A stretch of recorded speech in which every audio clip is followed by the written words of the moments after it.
시청자 여러분 안녕하십니까? BTV 인천 뉴스입니다. 오늘의 주요 뉴스입니다. 인천 주택 매매 가격이 3개월 연속 상승했습니다. 연수구는 0.36%로 가장 큰 상승을 보였으며 다른 지역도 소폭 상승세를 보였습니다. 인천시는 청라복제도시에 청라 아이콘 시티를 조성합니다. 이 프로젝트는 K 콜랜드 프로젝트의 일환으로 약 26만 제곱미터 규모로 진행됩니다. 강화 자연사박물관이 개관 후 처음으로 수장고를 대중에게 공개합니다. 이번 행사는 수장품을 직접 볼 수 있는 특별한 기회를 제공합니다. 이상 오늘의 주요 뉴스입니다.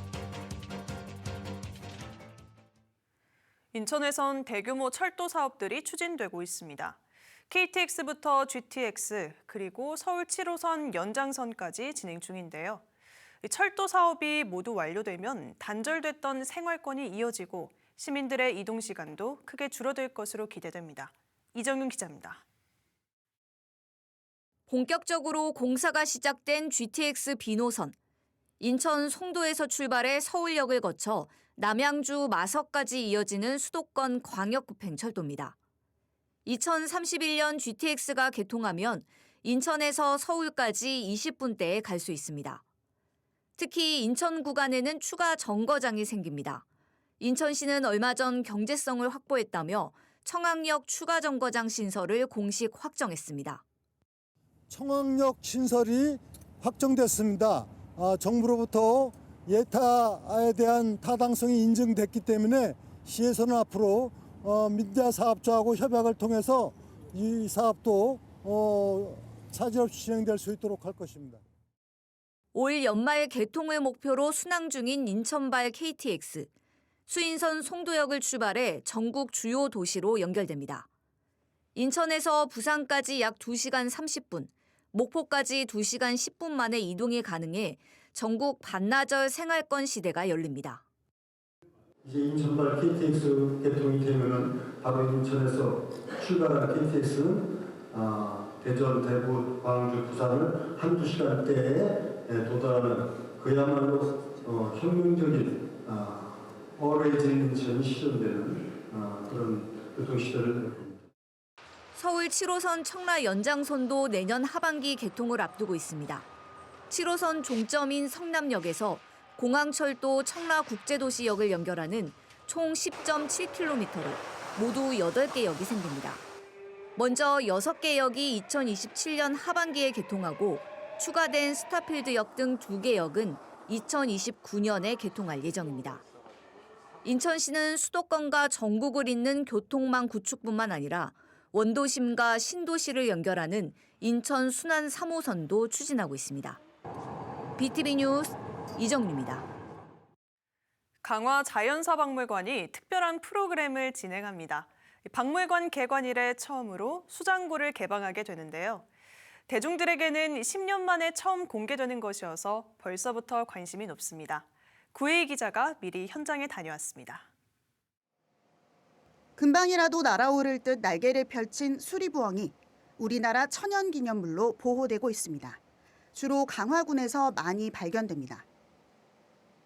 부리가 낚싯줄에 엉켜 있고 온갖 쓰레기에 둘러싸여 있는 저 새는 우리나라를 넘어 세계적인 멸종 위기종입니다. 지난해 저 새 새끼가 박제된 모형 그대로 낚싯줄에 묶여 죽은 채 발견됐습니다. 모두 강화 자연사박물관 수장고에서 박제해 보존하고 있는 생물 표본들입니다. 강화 자연사박물관이 대중에게는 처음으로 수장고를 개방합니다. 지난 2015년 개관 이후 처음입니다. 10년 동안 박물관에서 보관해 관리해온 표본만 9,755점.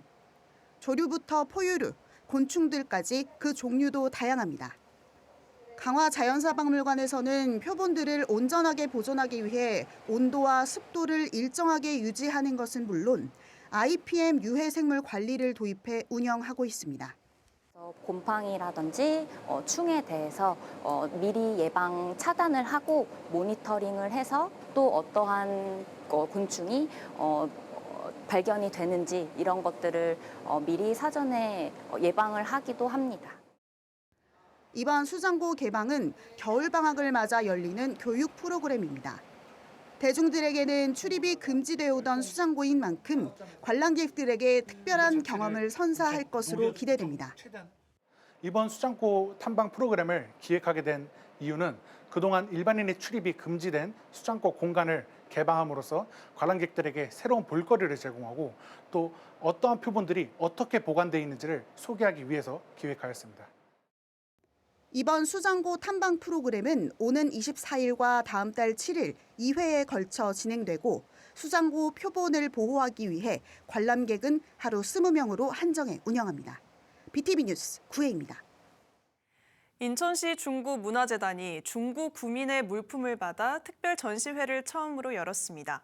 다이얼 전화기에서 기계식 계산기까지 20세기 생활문화의 단면을 만나볼 수 있습니다. 이재원 기자입니다. 1970년대 금성사에서 나온 흑백 브라운관 텔레비전. 수납장은 물론 화면을 보호하는 미닫이 문이 있는 것이 특징입니다. 1990년대 PC통신 전용 단말기. 개인 PC가 보급되기 전 다른 사람과 대화하기 위해서는 필수 용품이었습니다.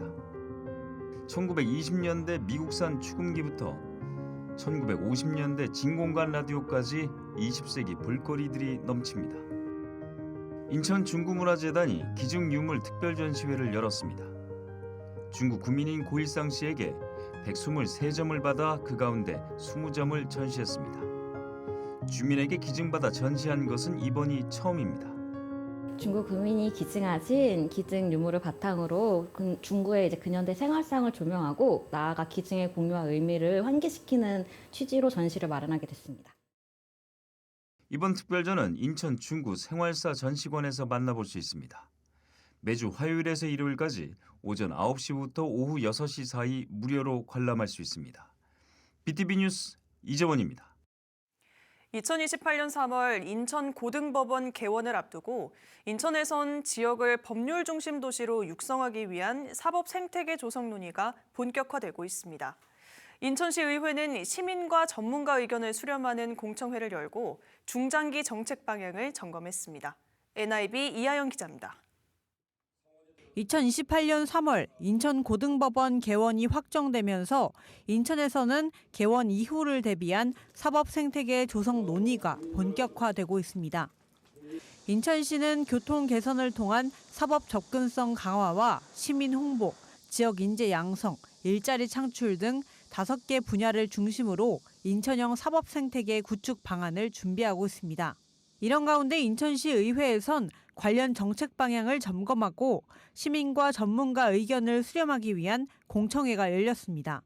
공청회에선 인천의 사법 인프라가 본격적으로 갖춰지고 있다는 평가와 함께 여기에 해사 전문 법원까지 유치될 경우 인천이 국내 사건 처리에 그치지 않고 국제 분쟁까지 다루는 도시로 도약할 수 있다는 의견이 제기됐습니다. 항만과 공항을 함께 갖춘 인천의 지리적 강점을 살려 장기적으로 국제 법률 도시로 나아가야 한다는 겁니다. 인천 해사 전문법원을 법원을 유치할 거라고 이제 생각을 하고 있고 유치된 이후에 이 해사법원을 기반으로 인천이 국제 분쟁 사건도 전담할 수 있는 지리적 상황적 위치를 이용해서 우리가 더 큰 꿈을 꾸고 이거를 준비해 가자라고 일단 말씀을 드리고 싶습니다.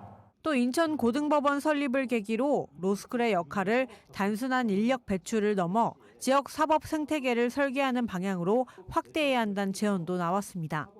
무분별한 증설보다는 기존 로스쿨의 기능과 정주 여건을 강화해 법조 인재들이 인천에 머물며 성장할 수 있는 기반을 마련해야 한다는 의견입니다.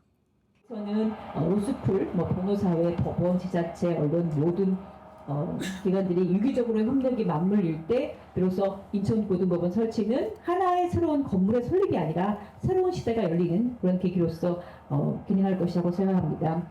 이날 공청회에서는 인천고등법원 개원을 계기로 지역 인재 양성과 법률 산업 연계를 포함한 인천형 사법 생태계 구축 필요성에 공감대가 모아졌습니다. 인천시의회는 시민이 체감할 수 있는 사법 서비스 환경 조성을 통해 인천을 법률 중심 도시로 발전시켜 나가겠다고 밝혔습니다. 이런 단순한 기관의 신설이 아니라 인천 시민이 누려야 할 권리이자 또 사법 주권을 되찾는 역사적인 발걸음이 될 것이라고 저는 생각하고 있습니다. 인천시 의회는 앞으로도 전문법원 인프라 확충과 지역 법률 생태계 조성을 위한 정책 논의를 이어간다는 방침입니다. NIB 뉴스 이하영입니다. 인천의 주택 매매 가격이 3개월 연속 상승세를 이어가고 있습니다. 12월 인천의 주택 매매 가격 지수 변동률은 0.1%로 11월보다 상승폭이 커졌습니다. 지역별로는 연수구가 0.36%, 부평구 0.08%, 중구와 남동구, 계양구가 각각 0.07% 오른 것으로 나타났습니다.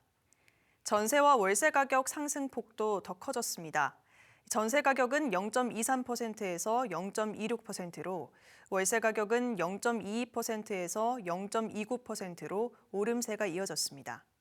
주택 매매 거래량은 지난해 10월 3,272건에서 11월 3,598건으로 늘었으며 지역별로는 서구가 856건으로 가장 많았습니다. 청라국제도시의 문화관광복합단지를 조성하는 사업이 추진됩니다. 인천시와 인천경제청, 미국 캐슬러 컬렉션은 21일 청라 아이콘시티 프로젝트 추진을 위한 양해각서를 체결했습니다.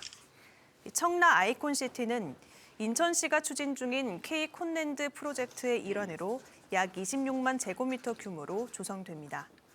이곳에는 부티크 호텔과 리조트, 라이브 뮤지엄과 아레나 등 다양한 시설이 들어설 예정입니다. 리차드 캐슬러 회장은 청라의 잠재력과 캐슬러 컬렉션의 독창적인 컨셉트를 결합해 아시아의 대표적인 문화 관광 콘텐츠 복합단지를 조성하겠다고 말했습니다. 유정복 시장도 관계 기관들과 협력해 후속 절차를 진행할 계획이라고 밝혔습니다. 인천에서 기부가 잇따르면서 사랑의 온도탑이 100도를 넘었습니다.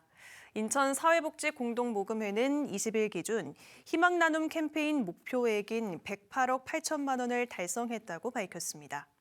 지난달 1일 희망 나눔 캠페인을 시작한 지 51일 만입니다. 모금회는 고금리와 고물가인데도 불구하고 인천 기업과 시민들이 희망 나눔 캠페인에 동참하면서 일찌감치 목표를 달성할 수 있었다고 말했습니다. 사랑의 온도탑이 100도를 넘었지만 희망 나눔 캠페인은 이달 31일까지 진행됩니다. 인천시가 대학생에게 아침 식사를 1,000원에 공급합니다. 인천시는 정부, 대학과 함께 재정을 분담해 대학 재학생들에게 1,000원의 아침밥을 지원합니다. 시는 사업에 참여할 대학을 모집한 뒤 오는 3월부터 아침 식사를 제공할 예정입니다. 참여를 희망하는 대학은 이달 30일까지 사업 신청서 등을 제출해야 합니다. 유정복 시장은 인천형 1,000원의 아침밥 사업은 단순한 식사 지원을 넘어 대학생들이 건강하게 하루를 시작할 수 있도록 돕는 중요한 정책이라고 강조했습니다.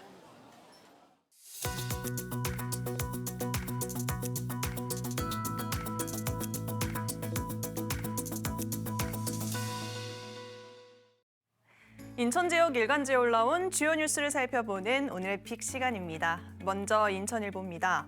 피지컬 인공지능을 발판 삼아 로봇 산업 생태계가 주목받는 가운데 내년 말 준공을 목표로 기반 시설이 조성되고 있는 인천 로봇랜드에서 기업 유치가 본격화하고 있다고 전했습니다. 관련 기사 살펴보도록 하겠습니다. 네, 인천시와 로봇랜드 공동 시행자로 나선 IH는 오는 3월까지 단계별 기업 유치 계획을 확정하기로 했고 우선순위 과제로는 앵커 기업 확보가 떠오르고 있는데요.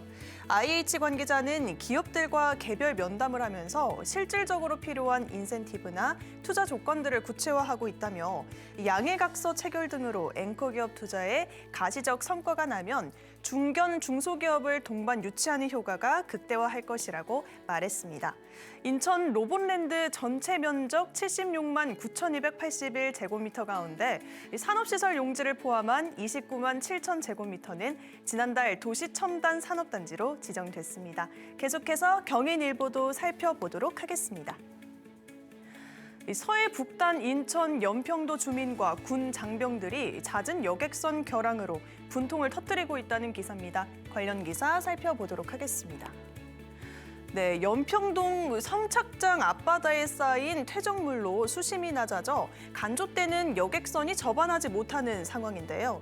가뜩이나 결항이 잦은 겨울철 저수심 문제까지 ገብ치며 귀성객이 몰리는 다음 달 설 연휴에도 오전에 연평도로 향하는 여객선이 3일간이나 운항을 멈출 전망입니다. 연평 항로에서 여객선을 운영하는 고려고속 회리는 다음 달 여객선 운항을 일부 결항한다는 내용의 사업계획 변경 신고서를 최근 인천해양수산청에 제출했는데 연평도 주민들은 여객선이 기상 영향을 많이 받는 겨울철에 저수심 문제가 생겨 고충이 더 커졌다고 전했습니다. 박인환 연평면 주민자치회장은 겨울철인 11월부터 2월까지는 조수간만의 차가 특히 크다. 이를 미리 예상하고 선착장 인근 해역을 점검했다면 충분히 사전 대비가 가능했을 텐데 꼭 일이 터지고 대책을 마련한다고 말했습니다. 마지막으로 기후일보도 살펴보도록 하겠습니다. 인천시 연수구 송도국제도시에 올해 들어 세 차례나 상수도관 균열로 인한 누수 사고가 잇따르면서 주민 우려가 커지고 있습니다. 관련 기사 살펴보도록 하겠습니다.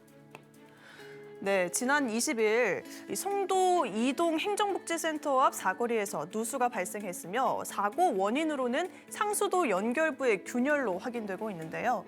올해 송도 이동 일대 송도 1309에서만 상수도관 누수 사고가 벌써 세 차례나 발생했습니다. 이 문제는 송도는 조성된 지 오래되지 않은 신도시임에도 누수 사고가 반복되고 있다는 점으로 일반적으로 상수도관의 내구 연한이 30년으로 알려져 있지만 그보다 훨씬 이른 시점에 잇따라 사고가 발생해 주민들은 불안감을 호소하고 있다고 신문은 전했습니다. 지금까지 지역 일간지 기사로 살펴본 인천 소식 오늘의 픽이었습니다.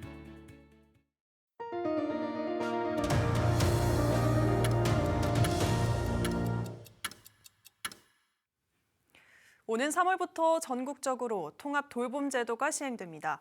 이를 위해선 전담 조직과 인력 배치 등 준비할 것들이 많은데요.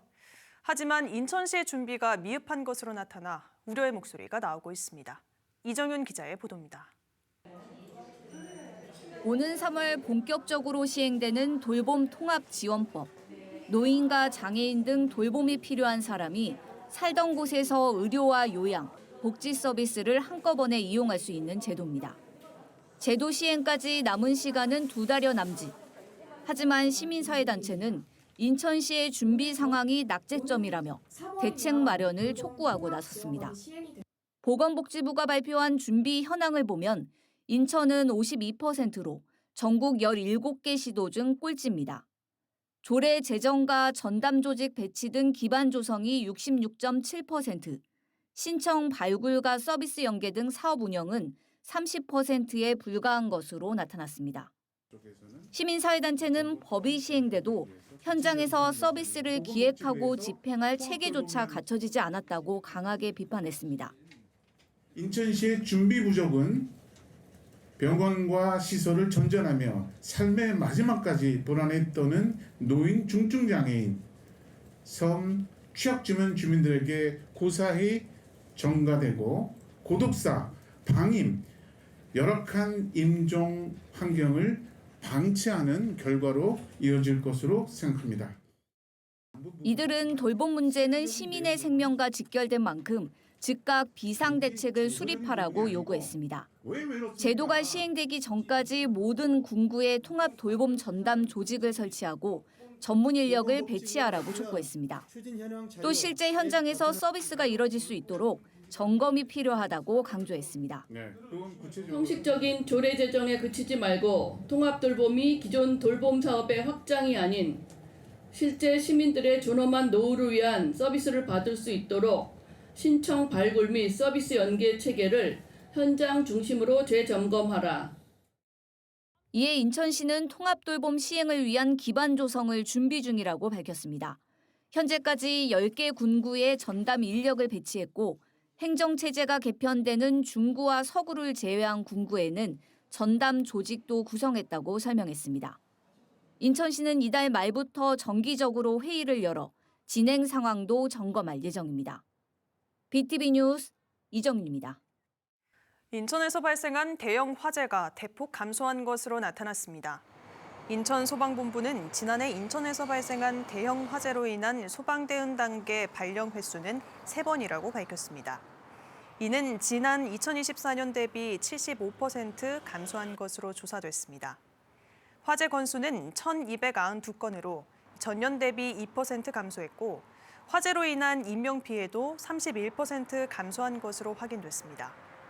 소방당국은 대형 화재의 사전 예방과 함께 신속한 초기 대응을 위해 긴급 구조 현장 지휘대와 통제단의 조직 체계를 정비한 것이 효과를 본 것으로 분석했습니다. 인천광역시 교육청은 인하대학교와 함께 일거스 문화 확산과 교육 연구 분야 교류 활성화를 위한 업무 협약을 체결했습니다. 이번 협약은 일거스 교육에 대한 정보와 자원을 공유해 양 기관의 성장과 발전을 도모하고 학술, 교육, 교류를 통해 지역 기반 교육 문화 생태계 조성을 목표로 합니다. 협약 내용은 교육 연구 분야 교류 활성화를 통한 다양한 프로그램 발굴과 공동 운영, 기관별 운영 프로그램 연계 협력 등입니다. 인천시 남동구가 집중호우와 화재 발생 시에 반지하 주택의 인명피해 방지를 위해 개폐식 방범창 설치를 무료로 지원합니다. 개폐식 방범창은 평상시에 방범창의 기능을 하다가 침수와 화재 시에는 현관문으로 출입할 수 없는 경우 창문으로 탈출할 수 있도록 하는 개폐가 가능한 방범창을 말합니다. 구는 올해 반지하 주택 약 30가구에 대해 개폐식 방범창 설치비를 전액 지원할 계획입니다. SK 인천 석유화학이 결식 우려 아동에게 도시락을 지원합니다. SK 인천 석유화학은 인천 서구와 행복 도시락 나눔 전달식을 열고 기부금 5천만 원을 전달했습니다.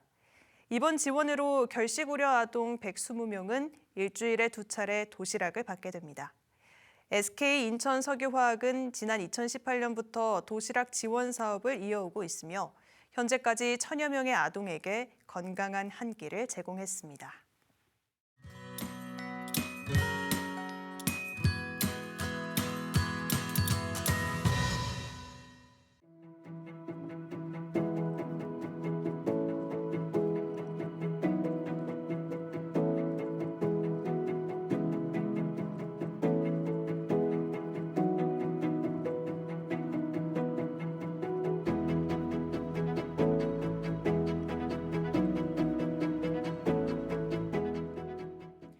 BTV 뉴스는 뉴스 홈페이지에서도 바로 시청하실 수 있습니다. 시청자 여러분의 많은 관심 바랍니다. 이상으로 BTV 인천 뉴스 모두 마칩니다. 시청해주신 여러분 고맙습니다.